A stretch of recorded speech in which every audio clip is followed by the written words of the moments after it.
प्रिय विद्यार्थियों नमस्कार। एक बार फिर से निःशुल्क परिचर्चा के अंतर्गत इस ऑनलाइन प्लेटफार्म पर आपका हार्दिक अभिनंदन व स्वागत है।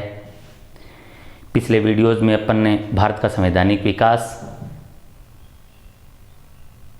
1773 का रेगुलेटिंग एक्ट व 1784 के पिट्स इंडिया एक्ट के बारे में पढ़ा था। आज का हमारा टॉपिक रहेगा charter act first 1793। Charter act first 1793 सबसे पहले इसमें आता है कि इस एक्ट के समय बंगाल में ब्रिटिश ईस्ट इंडिया कंपनी का गवर्नर जनरल कौन था। अच्छा प्रश्न बनता है।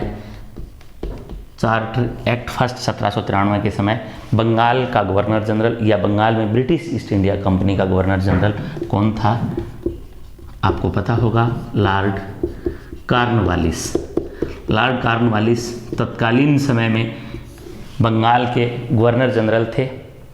इसके बाद चार्टर एक्ट 1793 में बहुत ज़्यादा खास बात न होकर एकाध प्रश्न बनते हैं।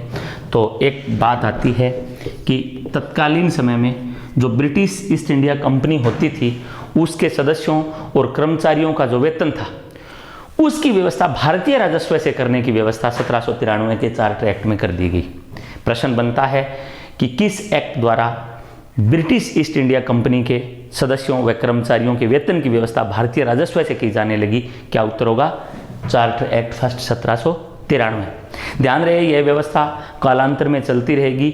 1919 के मॉन्टेग्यू चेम्सफोर्ड अधिनियम द्वारा यह व्यवस्था बदली जाएगी और 1919 के बाद भारत सचिव का खर्चा ब्रिटिश राजस्व से वहन किया जाने लगेगा। तो यह ध्यान रहे। इसके बाद जो दूसरी इसके बारे में बात थी कि ब्रिटिश ईस्ट इंडिया कंपनी की प्रशासनिक व्यवस्था को मद्देनजर रखते हुए चार्टर की अवधि को 20 वर्ष तक के लिए बढ़ा दिया गया। इस प्रकार से अगला चार्टर एक्ट आएगा 1793 के 20 साल बाद यानी 1813 में, जिसे हम अगली कक्षा में अगले वीडियो में पढ़ेंगे। Charter act second 1813। आप हमसे जुड़े रहें इस निःशुल्क ऑनलाइन प्लेटफार्म पर।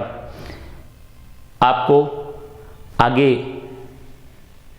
अगली कक्षाओं में 1813 का चार्टर एक्ट, उसके बाद 1833 का चार्टर एक्ट, 1858 का अधिनियम व इस प्रकार से भारत के संविधान निर्माण का विकास पढ़ाया जाएगा।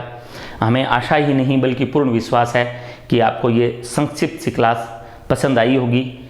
आप इस ऑनलाइन प्लेटफार्म को ज़्यादा से ज़्यादा लाइक, शेयर व सब्सक्राइब करें।